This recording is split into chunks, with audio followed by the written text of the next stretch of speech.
Pukul 6 waktu Indonesia Tengah, Radio Republik Indonesia ini menghadirkan Warta Berita. Selamat pagi, saudara. Anda kembali mendengarkan Warta Berita Radio Republik Indonesia hari Kamis 6 Juli 2023. Sari Berita. Ribuan pelaku UMKM di Kabupaten Sika belum kantongi izin berusaha.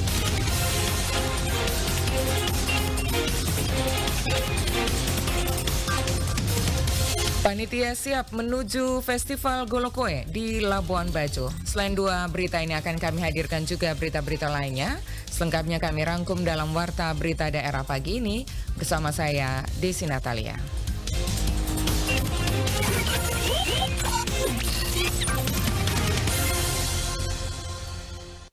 Saudara, kita mulai berita pertama. Hingga saat ini sebanyak 2.000 pelaku usaha mikro kecil menengah UMKM di Kabupaten Sika belum mengantongi nomor izin berusaha atau NIB. Laporan disampaikan oleh Veranda Garus.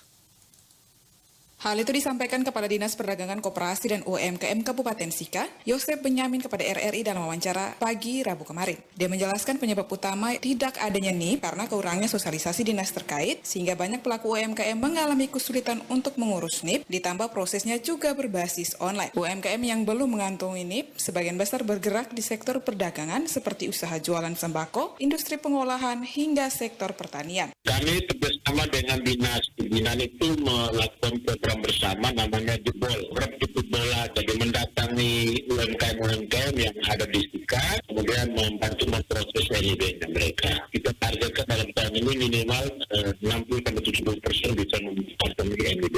Ini kita akan dorong terus supaya semua pelaku UMKM di Sika itu wajib memiliki NIB. Yosep menambahkan saat ini jumlah UMKM di Kabupaten Sika mencapai 6.837 unit yang bergerak di 6 sektor usaha. Di antaranya industri pengelolaan 540 unit, perdagangan 419 unit, jasa 940 unit, pertanian 174 unit, perikanan 95 unit, dan peternakan 659 unit. Yang telah mengantongi NIB sebanyak 2.022 UMKM, sementara sisanya belum memiliki nomor izin berusaha. Meskipun begitu, pihaknya terus berupaya memfasilitasi para pelaku UMKM agar segera mengurus NIB. Pengurusan NIB sendiri tidak membutuhkan biaya dan prosesnya sangat sederhana. Sangat mudah ya, dia cukup melengkapi fotokopi kartu keluarga, KTP, kemudian menyampaikan informasi dan jenis usahanya, dia langsung pada saat memberikan izin. Sehingga mudah sebenarnya. Sosialisasi kita baik kami dari Dinas Perdagangan Industrial dan Dinas Perizinan itu belum masuk ke semua UMKM. Tapi kita dengan mengetahui persoalan itu, kita punya program tadi. Benyamin menekankan peluang bisnis terbuka bagi siapapun, tetapi wajib mengurus semua aspek legalitasnya. Dia berharap seluruh pelaku UMKM yang belum mengantongi NIB segera memproses perizinan tersebut. RRI Veranda Garus melaporkan. Kita beralih ke berita dari Kabupaten Manggarai Barat. Gereja Katolik Keuskupan Ruteng bekerja sama dengan pemerintah daerah Kabupaten Manggarai Barat kembali akan menggelar Festival Golokoe untuk kedua kalinya di Labuan Bajo pada tanggal 10 hingga 15 Agustus 2023 mendatang. Laporan selengkapnya disampaikan Leli Kara. Festival Golokoe merupakan wisata yang bernuansa spiritual yang baru dimulai pada tahun 2022 lalu dan untuk tahun ini akan digelar kembali pada 10 sampai dengan 15 Agustus 2023. Berbagai persiapan sudah dilakukan oleh panitia untuk menyukseskan event tersebut, salah satunya dengan melakukan rapat persiapan panitia seperti yang diungkapkan oleh Romo Lawrence Sopang, Ketua Pelaksana Festival Golokoe kepada RRI. Persiapan yang sudah kami lakukan, kami sudah mengadakan pertemuan pleno sudah 3 kali. Lalu pertemuan seksi-seksi itu sudah sering kali dari seksi masing-masing. Dan persiapannya sampai saat ini sudah boleh dikatakan 80%. Nanti akan ada pertemuan pemantapan. Sebelum akhir Juli ini akan ada pertemuan pemantapan itu seluruh anggota panitia.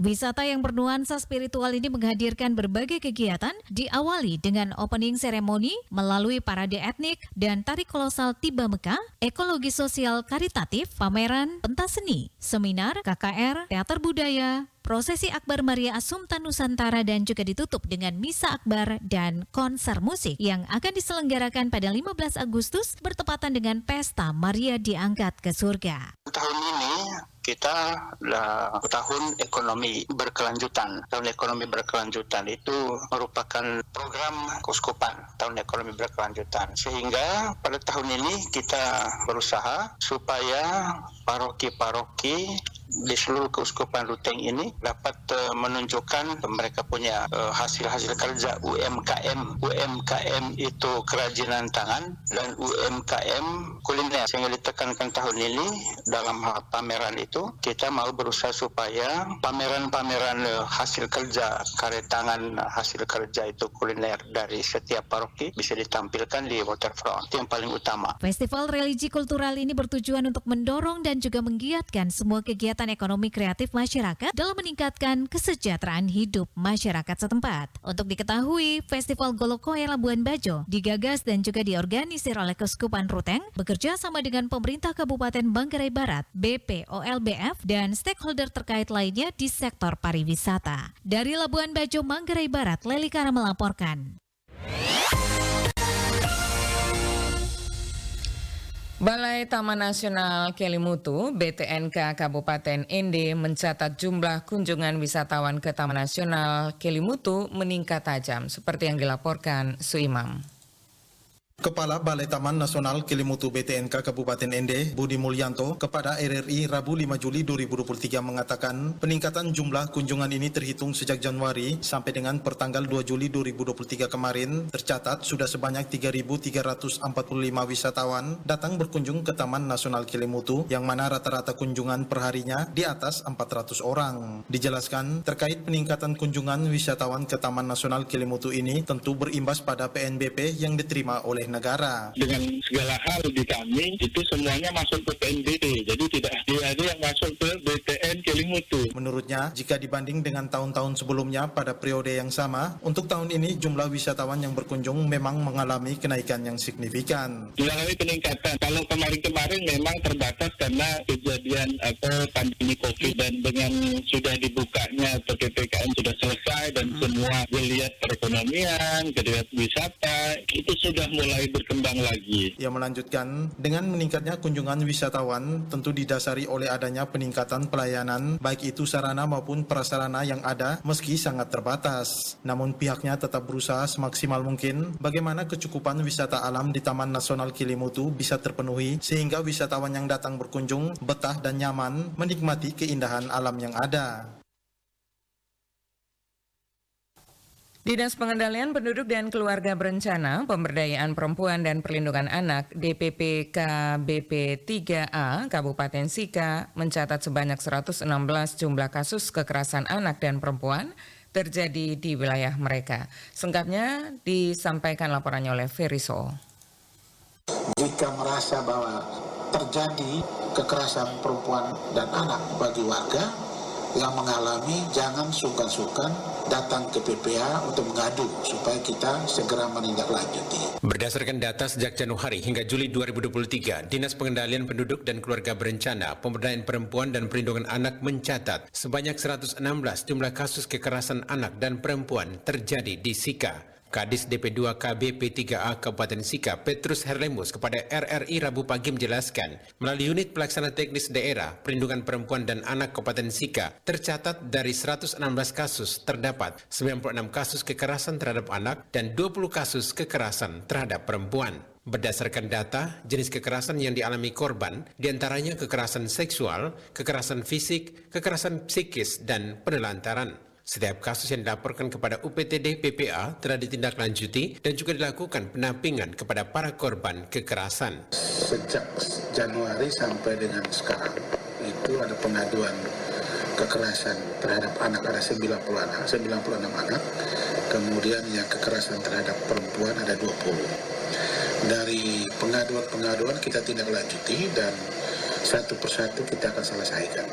Lalu kita akan juga kerjasama dengan lintas sektor, termasuk ke NGO dan LSM yang pemerhati kekerasan anak dan perempuan, dan juga dari jalur APK PPH adalah di kepolisian. DP2 KBP3A Kabupaten Sika juga bekerjasama dengan lintas sektor termasuk NGO dan LSM pemerhati kekerasan anak dan perempuan serta kepolisian. DP2 KBP3A Sika terus berupaya melakukan pencegahan terhadap kasus kekerasan anak dan perempuan yang terjadi di daerah itu. Pihaknya sementara melakukan sosialisasi di tingkat kecamatan, desa, kelurahan serta sekolah untuk menekan angka kekerasan terhadap perempuan dan anak. Perempuan dan anak sebagai kaum lemah itu harus dilindungi.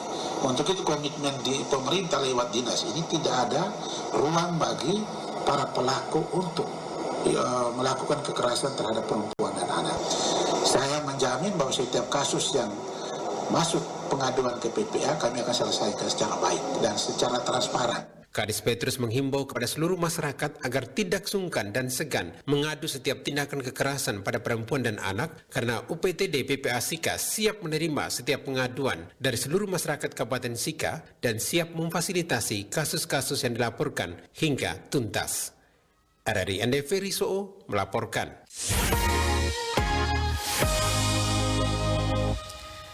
Ketua Komisi Pengaduan dan Penegakan Etika Dewan Pers, Yadi Hendriana mengungkapkan kekhawatirannya akan kehadiran media-media abal-abal berdasarkan asas kepentingan pribadi menjamur pada pemilu 2024 mendatang. Persoalan tersebut diungkapkannya bahwa masif terjadi sejak pemilu 2014, 2019, dan Pilkada 2017 lalu.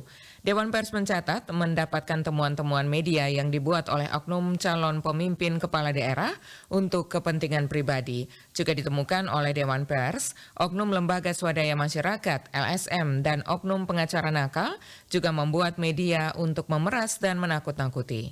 Media yang dibuat tersebut pada ujungnya selalu dibiarkan terbengkalai dan dibiarkan liar. Yang mengungkapkan media-media tersebutlah yang diakui Dewan Pers sebagai media massa perusak pers. Dalam diskusi tentang kebebasan, etika, dan netralitas pers jelang pemilu 2024 di Gedung Dewan Pers, Jakarta pada Rabu 5 Juli 2023 yang lalu, dijelaskan banyak pengaduan yang masuk kepada Dewan Pers terkait media yang didirikan oleh oknum calon pemimpin daerah, oknum LSM, dan oknum pengacara-pengacara di daerah. Dirinya meminta masyarakat untuk mengawasi kehadiran media pers yang ada. Jika terjadi indikasi pelanggaran, segera memberikan aduan maupun pelaporan kepada Dewan Pers.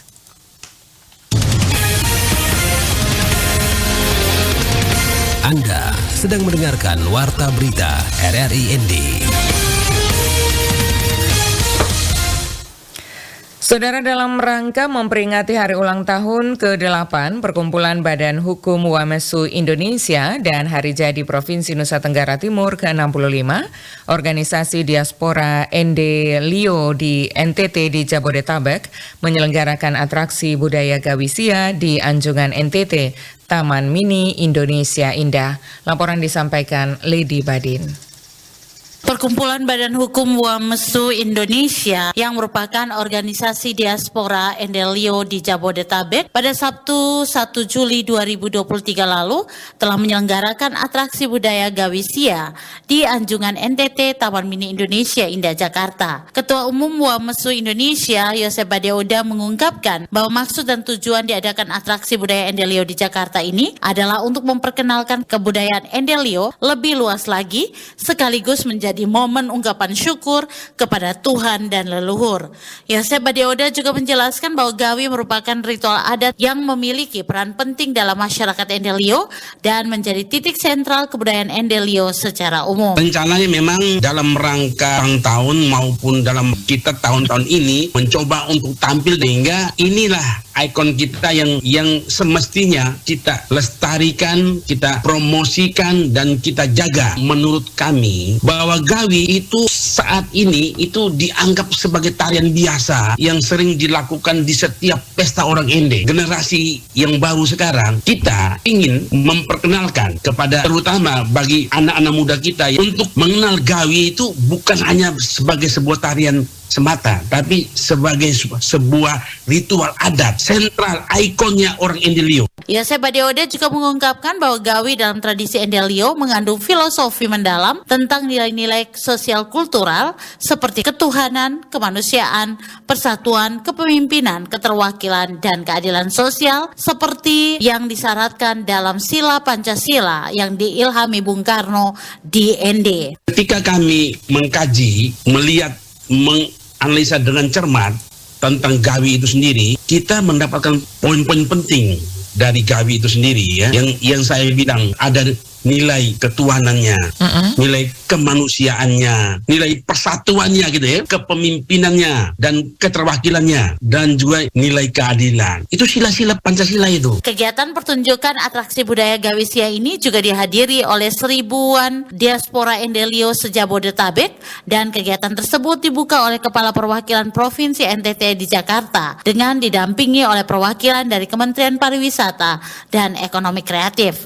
Selain ritual budaya Gawisia, acara ini juga dimeriahkan oleh penampilan tarian khas Endelio lainnya yang dibawakan oleh anggota Buah Mesu Indonesia, dan panitia juga menyiapkan berbagai makanan khas daerah Endelio kepada para tamu dan pengunjung yang hadir. RRI ND Lady Badin melaporkan. Untuk memperkenalkan jasa layanan wisata religi yang murah, nyaman dan mudah bagi umat muslim, Travel Manasik Haji Umroh MHU menggelar kegiatan tablik akbar Syiar Baitullah bertempat di Masjid Nurul Falah, Labuan Bajo, Manggarai Barat. Laporan disampaikan Rosa Dalima. Dalam acara yang dihadiri 300-an peserta dari berbagai tempat di Manggarai Barat ini, MHU memberikan bonus umroh bagi puluhan peserta yang beruntung berupa umroh gratis 100%, gratis 50%, free voucher umroh 5 juta rupiah, dan 25 masjid masing-masing free voucher umroh 2 juta rupiah pada Minggu 2 Juli kemarin. Direktur Utama MHU Abba Maher di sela kegiatan menjelaskan, tablik akbar Syariah Baitullah ini digelar di berbagai kota di Indonesia, termasuk di kota Labuan Bajo, Manggarai Barat, dan akan dilaksanakan juga di beberapa kota kabupaten di wilayah NTT. Hal ini merupakan ikhtiar MHU untuk memperkenalkan MHU sekaligus mengajak masyarakat muslim di Manggarai Barat dan wilayah NTT beribadah umroh ke Tanah Suci. Harapan saya, hadirnya Travel MHU di Labuan Bajo ini memudahkan dan memberi solusi kepada kaum muslim di Labuan Bajo untuk berangkat umroh. MHU juga lanjut Abba Maher bekerja sama dengan Lembaga Keuangan Syariah memberikan kemudahan bagi umat muslim, layanan DP biaya perjalanan 20% dan sisanya akan dibayar setelah kembali. Bekerja sama dengan Lembaga Keuangan Syariah, Bank Amitra Syariah, di mana cukup dengan bayar DP 20% dari harga paket, jamaah sudah bisa berangkat umroh. Nanti ketika pulang, pelunasan 1 sampai 3 tahun tergantung kesanggupannya. Sumardi, warga Manggarai Barat, menyambut baik tawaran MHU Travel karena telah memfasilitasi umat muslim di wilayah itu untuk mudah beribadah. Sebagai umat Islam tentu kita sangat berharap banyak bahwa dengan kegiatan MHU ini bisa memberikan pencerahan terkait dengan betapa pentingnya melakukan ziarah ke Baitullah, ke Mekah, Arab Saudi sebagai bentuk wisata religi untuk memperkuat keimanan kita. Karenanya kegiatan-kegiatan seperti ini sangat bermanfaat bagi umat Islam, khususnya di Manggarai Barat. Untuk jadwal tablik akbar Syariah Baitullah selanjutnya akan dilaksanakan di Kota Ruteng pada 22 Juli dan ND pada 23 Juli 2023 mendatang bersama DI Nasional yang juga penceramah di berbagai TV nasional Ustadz Solmed. RRI ND Rosa Dalima melaporkan. Saudara, informasi ini sekaligus mengakhiri Warta Berita Daerah pagi ini. Mewakili kerabat kerja yang bertugas, saya Desi Natalia mengucapkan terima kasih untuk perhatian Anda. Selanjutnya pendengar dapat Anda ikuti selengkapnya program Florata pagi ini.